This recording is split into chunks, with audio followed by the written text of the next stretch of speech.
was told I had to make this speech short. So,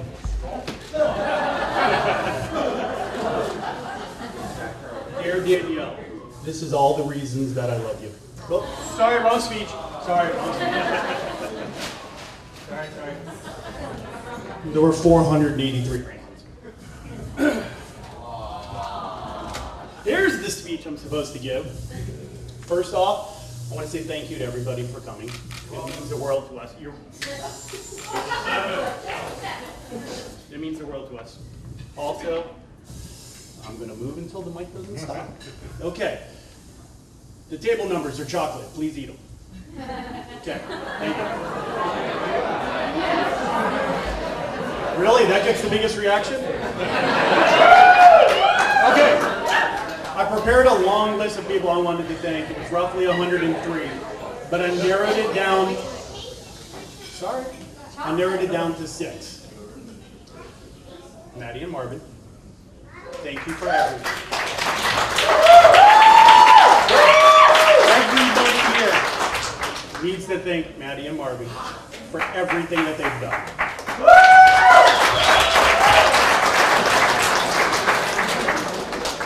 Going backwards, everything from tonight to everything which you've given me. So thank you very much. For my mother.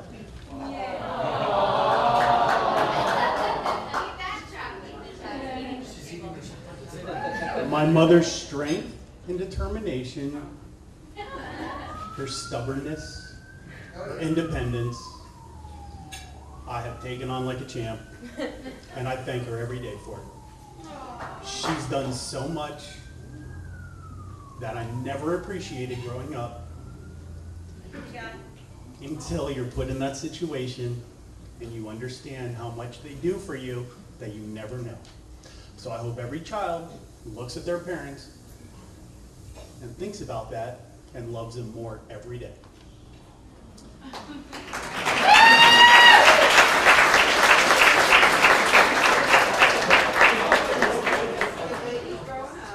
For my sister.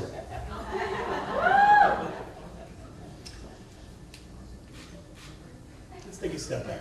My grandmother, Grace, who is one of the most amazing women I have ever met. I tell you that to tell you that my sister is that generation's Grace. I don't know how she puts 32 hours in a 24-hour day, but she does more for everybody else than they even realize and never ask for anything in return. She has done more for me than I could ever reciprocate. And I love her and I thank her.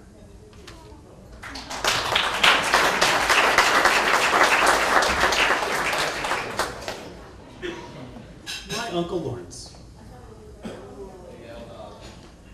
Very few people have the ability to talk to you in a way that put you in awe of how amazing they are as a person. Even when he's talking to you sternly, borderline, almost yelling, but he doesn't really yell. When he's done, you look at him and say thank you. It is another trait from my grandmother Grace. The way that she articulates, she has passed on to him. Whether he's wrong, even if he's wrong, he seems so wise. And my father passed on early. And whether he wanted to or not, I looked at him when he would tell me things, and I looked at it as a father would tell their son, and I appreciated it every time he did, even when I was the one who was wrong, obviously, which was most of the time. My cousin Mark. Yeah. Everybody made fun and said, oh, if you keep this up, you're going to be like your cousin Mark.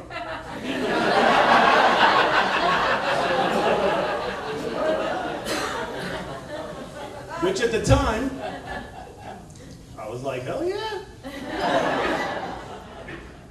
20 years later, I consider that to be a great compliment.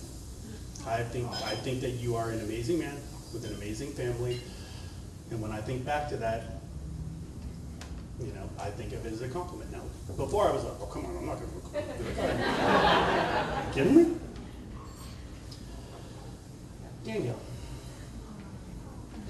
Danielle Kibler.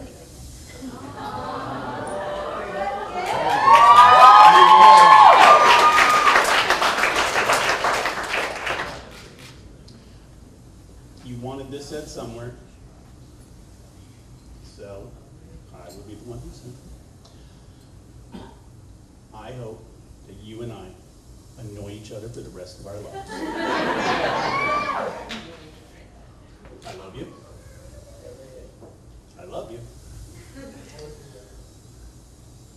And I love you.